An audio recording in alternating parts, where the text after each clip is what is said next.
Serbennia, we know you're an Army veteran and you served 31 years in our military, but let's start with what made you decide to join the Army, and what kind of career path did you take in the Army that led you to, well, make it a career? Well, I started out, I wanted to go to college. Mm-hmm. And when I joined in 1984, there weren't too many businesses that were offering college tuition and scholarships for someone like me, who I was a single mom. And the military, the reserves, the National Guard both were offering grants and scholarships and tuition and books, and that was right up my alley because I'd started college, but after becoming a single mom, I would take one class here, one class there, and I just wanted to finish my degree. So I joined and went in, did basic training at Fort Jackson. I got hooked. When I was in basic, the drill sergeants were trying to talk me into staying and changing my contract from reserve to active duty. And I said, no, I've got a little girl at home. I have to go back home. Right. I ended up in human resources. Back in those days, they called it personnel. Yep. I went to drill one day and there was a sign posted where they were looking for someone in public affairs. And they were looking for an E4. I said, ooh, public affairs, I can do that. I can take pictures and write stories. So I came in, they interviewed me, and I was talkative. The guys in my unit, it was a small detachment. It was maybe less than 10 of us. But all the guys in the unit were either professional in their field, or they were college students majoring in journalism. And here I am. At that time, I was an ROTC cadet, and I just thought I knew everything. So they asked me to come in for an interview. So I brought in my English paper that I'd written, and I got an A. So I gave them my paper, and they said, can you write? I said, of course, here's my paper. I got an A. So when they saw my paper, they kind of chuckled. They were older guys. I was like the baby in the bunch. And once I got in there with them, they taught me everything. They taught me how to write. I would write stories, and they would mark up my paper with red pens as if I was a student in college. And I'm looking at them like, I thought that was good. And once they got me to where they wanted me to be at with knowing how to do stories and developing pictures, then I was off to my first AT.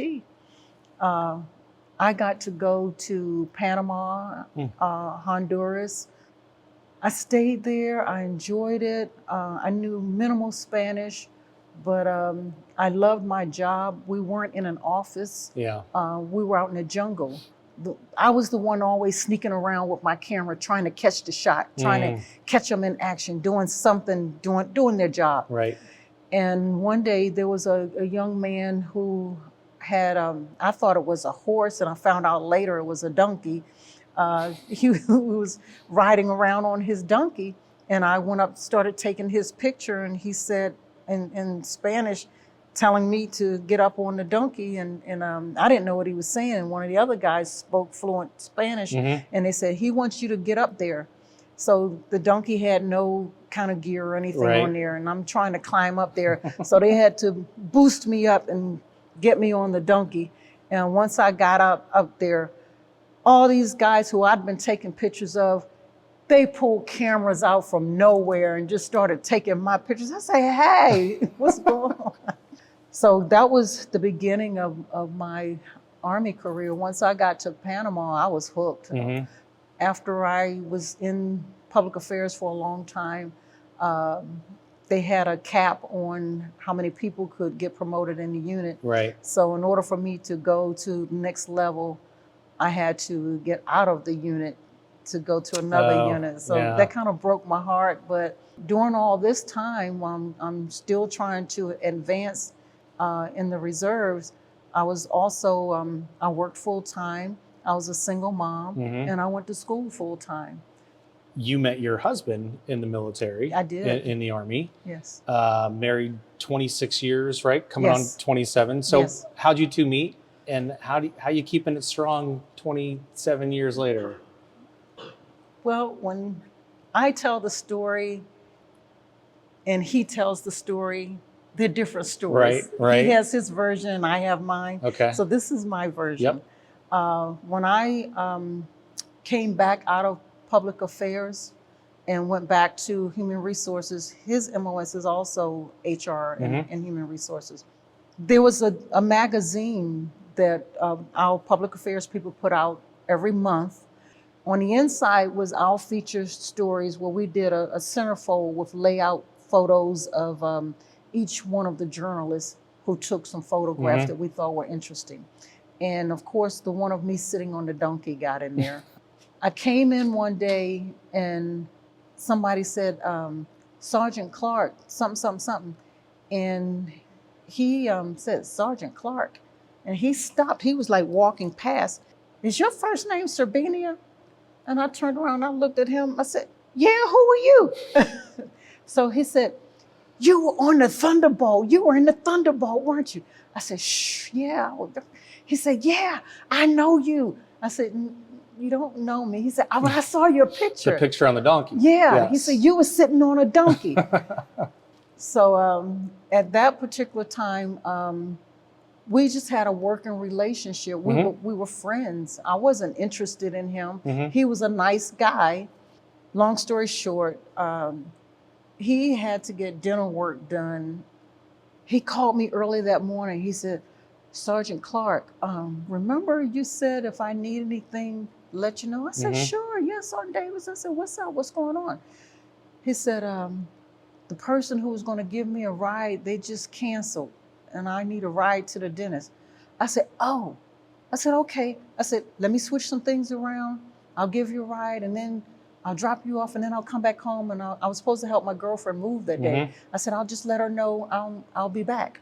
I took him to his appointment, shot back home to try to help her move. I thought he was going to be there for a while. As soon as I walked in the door, the nurse calls and she says, your husband is ready to be picked up. I said, that's not my husband. And she said, yeah, okay, right. You know, she's like that, I don't believe you, that tone in her voice. I get back to the doctor's office to pick him up and I tell her I'm here to pick up Jeffrey Davis. And another nurse came out and she said, oh, your husband just came out of surgery. He's recovering now. Right. And I told her, I said, that's not my husband. And she gave me that look like, yeah, sure, right. In the meantime, what I didn't know, a third nurse was in the back telling him, oh, your wife is here. And he was saying, that's not my wife. Oh. And she's telling him the same thing. The other nurse is like, yeah, right, sure. So I came home. I had two daughters. And I told them, I got to run and go get Sergeant Davis, but he's coming back to our house because he can't go home because he's on medicine. Right. Well, my oldest daughter, she's fixed him a peanut butter and jelly sandwich and some tomato soup. And the little one, she's saying, hi, Sergeant Davis. And she's jumping up on him like she knows him. Right. And I said, you don't know that man, get off of him. She said, that's Sergeant Davis. And they just fell in love with him. Yeah. So he sat there and spent the afternoon with us. I had to wait until he was able to drive. And later that week, I called my aunt in Baltimore, and I was telling her about how the girls reacted towards him and what the nurses were saying. And she said, oh. And I'm like, okay, what are you awing about? She said, kids know. She said, you better pay attention. She said, if the kids fell in love with him and they just met him, she said, that might be the one for you. I said, no. Tell everyone a little bit about married military couples and what that is, knowing that it's Valentine's Day week. Well, I got tired of hearing all of the negative comments about people in the military. Marriages don't last, and the military destroys your marriage. And I said, that's not true. Those photographs, they were from one of my several of my military Facebook groups. I put the picture of my husband and me in our uniforms. I said, are there any other married military couples? I want to do a photo show with my Arts Council group of married military couples. And I just got bombarded with people were sending me pictures of who they were, how they met, what branch of service, and how long they've been married. And they helped me to prove that every marriage in the military does not end in divorce. So that's my story, and the photos are the proof. And the photos are the proof. So Serbennia, people are going to be seeing this as part of our Black History Month programming as well. And you're a small business owner, you're a veteran. As a veteran, what does Black History Month mean to you? I grew up during the Civil Rights Movement. I grew up in Baltimore, Maryland, which was a predominantly Black community. Everything that I did, it was always, there was always Black teachers, Black parents. You hear people talk all the time, or not all the time, but quite often, about how the next door neighbor could discipline you if you did something wrong. And that's the kind of community that I grew up in. Black history to me is it's that village.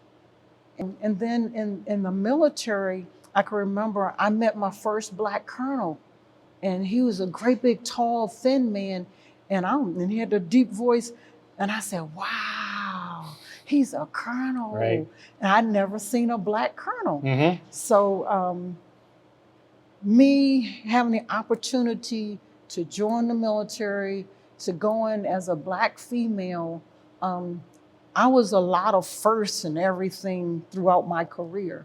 So even when I made E8 and got promoted, I was the first Black E8 female in a training support battalion.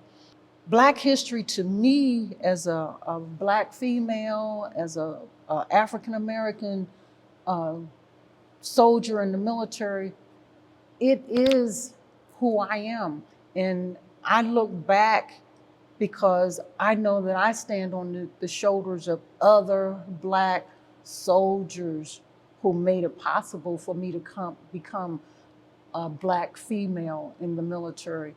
I want to know my military history, and I want to know my African-American history. So I've done my genealogy. I've traced my roots. I can trace it all the way back to what tribe I came from in Ghana.